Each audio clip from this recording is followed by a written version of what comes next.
Independence Day wasn't just a summer blockbuster. The Pentagon pulled all military support when the director refused to cut Area 51 references. Bill Clinton literally ran out of the White House screening during the explosion scene. And a 7-minute deleted scene explained how a 1996 laptop hacked an alien mothership. But the studio cut it. The virus is in. These are 15 facts about the film that holds the world record for miniature models, accidentally caused mass UFO panic, and got banned in Lebanon for showing enemies working together.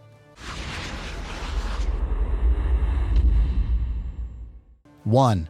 The Pentagon's Area 51 blacklist. The U.S. military originally agreed to provide extensive support for Independence Day. Real F-18 fighter jets, active duty pilots, authentic uniforms, technical advisors. But they had one non-negotiable demand: delete every single reference to Area 51.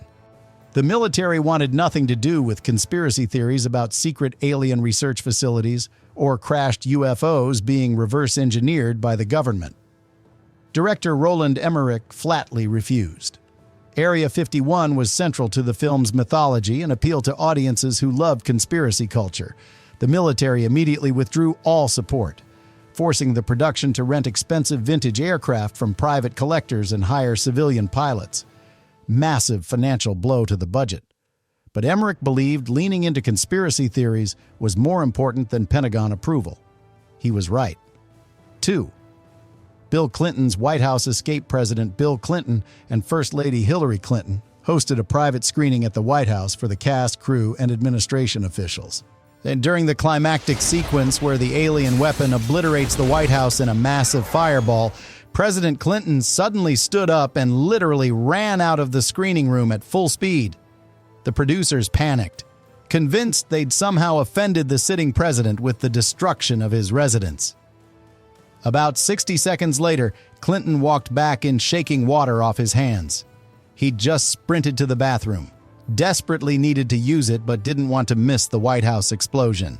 Hillary later joked that Bill Pullman could take over for the weekend whenever she and Bill went on vacation, since Pullman's fictional president seemed more competent anyway. 3. The KY jelly alien physiology. To give the extraterrestrials their distinctive wet, slimy appearance in the autopsy sequences, the special effects team used absolutely massive quantities of personal lubricant, specifically KY Jelly brand. The disgusting, foul slime dripping from the captured alien being examined in Area 51 was literally just medical-grade lubricant applied by the gallon. The actors inside the practical alien suits had to be extremely careful not to slip. The interiors were essentially sealed ovens filled with lubricant and human sweat, unbearably hot and slippery. Performers could only stay inside for about 15 minutes before risking heat stroke. One of the most physically miserable performance experiences on the entire production, all to make the aliens look appropriately gross and biological. 4. The Welcome Wagon 911 panic. When the production team tested the Welcome Wagon helicopter, the news chopper with a giant flashing light board displaying Welcome to Earth, over Orange County, California, they made a catastrophic oversight. They forgot to warn local authorities. More than 150 terrified residents called 911 to report what they genuinely believed was a real UFO landing in their neighborhood. The LAPD had to immediately issue an urgent public statement clarifying that the strange aircraft was just a movie prop helicopter. It became a minor local news story and deeply embarrassed the production. But it also proved their practical effects looked convincingly alien enough to fool the general public. 5. The 7-minute virus explanation, the biggest plot hole audiences identified. How did a 1996 Macintosh laptop connect to and upload a virus into an alien mothership's computer system? The virus is in. This seems like lazy screenwriting. There was actually a 7-minute deleted scene that explained the entire logic. The sequence revealed that all modern human computing technology, including Jeff Goldblum's Mac laptop, was secretly reverse-engineered from the alien spacecraft that crashed in Roswell in 1947.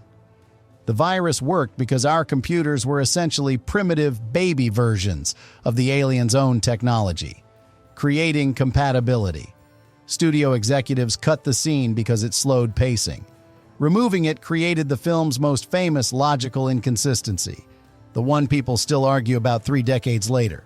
6. The miniature world record. As of 2026, Independence Day still holds the Guinness World Record for the most miniature model work used in a single film. Because 1996 CG, I couldn't convincingly handle the massive fireballs and destruction sequences the script required, the effects team built over 4,000 individual scale models. The White House miniature alone was 10 feet wide. Took an entire week just to rig with 40 precisely placed explosive charges. The team only had one single opportunity to detonate it correctly. If anything went wrong with cameras or explosives, the entire expensive model would be destroyed with nothing usable to show for it. The pressure was enormous. They executed the shot perfectly, creating one of the most iconic destruction sequences in cinema history, entirely through practical effects. 7.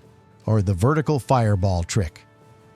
To create the terrifying wall of fire rolling horizontally through New York City streets, the effects team used a brilliant practical technique. They didn't film the destruction horizontally as it appears on screen. They built a detailed miniature city street, then physically turned the entire set sideways into vertical orientation, mounted the camera at the top looking straight down. They ignited explosive charges at the bottom. Because heat and fire naturally rise upward, the flames climbed toward the camera. Rotated 90 degrees in post-production, it looked like a massive horizontal shockwave. A perfect example of exploiting physics and camera angles to create illusions that would have been impossible or prohibitively expensive with 1990s digital effects. 8. The must go faster. Homage. Jeff Goldblum's panicked line, "Must go faster!" shouted during the escape from the alien mothership was completely improvised. Faster. Must go faster. Must go faster. Go, go, go, go, go, go, go, go. Goldblum was deliberately recycling his identical line from Jurassic Park 3 years earlier, Must go faster. when his character was being chased by the T-Rex, his trademark nervous energy becoming a self-referential in-joke. Steven Spielberg, who directed Jurassic Park, reportedly didn't find the theft particularly funny, felt it was cheap self-plagiarism. But audiences absolutely loved the callback. It became one of Independence Day's most quotable moments, proving sometimes actors know what works better than directors do. 9. Matthew Perry's missed flight. The role of Captain Jimmy Wilder, Will Smith's loyal wingman, was originally cast with Matthew Perry. Perry was simultaneously starring in Friends. He'd committed to the role and was excited to break into feature films. But Friends' shooting schedule became so demanding that he had to withdraw at the last minute. The role went to Harry Connick Jr. instead. However, Matthew Perry's real-life father, John Bennett Perry, remained in the film. He plays the Secret Service agent who solemnly informs President Whitmore that the First Lady has been found in the wreckage. Strange family connection most viewers never notice. 10. The Placeholder Speech. President Whitmore's iconic rally speech, "We will not go quietly into the night. We will not vanish without a fight," has become one of the most quoted presidential addresses in film history. We will not go quietly into the night. We will not vanish without a fight. It was written in approximately 5 minutes as a throwaway placeholder. The screenwriter Dean Devlin scribbled it down hastily to get through the day's schedule, fully intending to replace it with something more polished and presidential. But when Bill Pullman delivered it with full emotional commitment, the entire crew was so moved they spontaneously applauded. Director Roland Emmerich immediately realized they couldn't possibly write anything better than what they'd accidentally created. The placeholder became permanent. Devlin's 5-minute draft became one of the most memorable speeches in 1990s cinema. 11. The Lebanese Censorship Independence Day was banned outright or heavily edited in several Middle Eastern countries for political reasons. Hezbollah-aligned censorship boards in Lebanon demanded that scenes showing Israeli and Iraqi pilots working together against the aliens be completely removed. They didn't want any image of unity or cooperation between nations that were enemies in real life, even facing extinction. Depicting Israeli and Arab characters fighting side by side would normalize relations and undermine political messaging. The studio complied, created special edited versions removing internationally cooperative elements, making the film feel much more American-centric in those markets. 12. The James Brown Scream. There's a hidden audio detail in the final battle almost no one consciously notices. During Randy Quaid's heroic suicide run, flying his F-18 directly into the alien weapon to destroy it, the sound mixing team layered a distinctive high-pitched scream. That scream isn't Randy Quaid's voice. It's a sampled vocal recording of James Brown, taken from one of his live performances and digitally inserted. The sound designers felt Brown's iconic scream captured the perfect mixture of terror, defiance, and transcendent sacrifice. A tribute to American music history hidden inside a science fiction blockbuster. Most audiences have no idea they're hearing one of the most famous voices in soul music during that climactic moment. 13.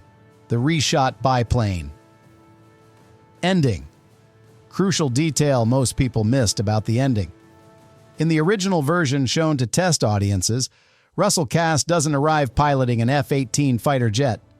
He shows up flying his ancient red crop duster biplane with a single missile jury-rig to the side. Test audiences burst out laughing.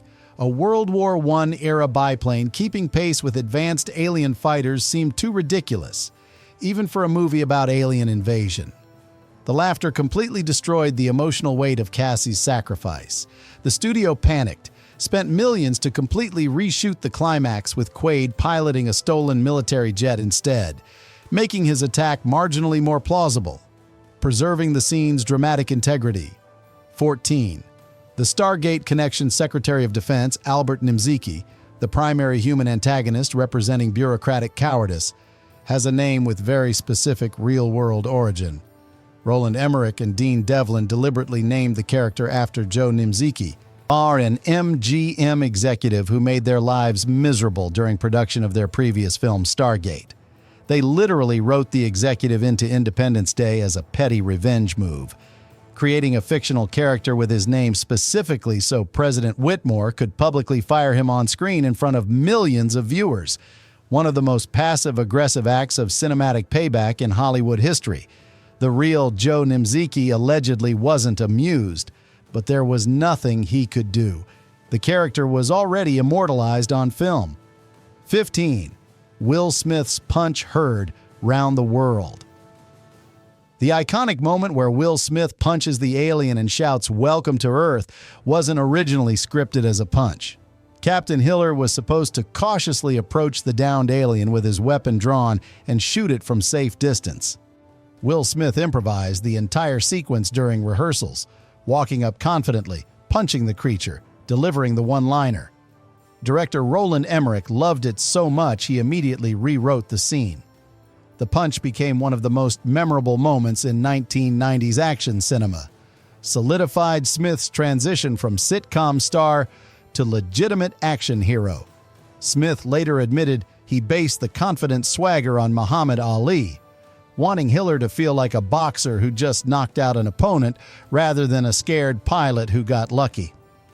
So if alien saucers showed up hovering over major cities today, are you heading to the rooftop with a welcome sign? Or following Will Smith into the canyon with a stolen fighter? Let me know in the comments if the original biplane ending would have been masterpiece or unwatchable disaster. If you want more declassified files on movies that made us look at the sky differently, hit subscribe. See you in the next one.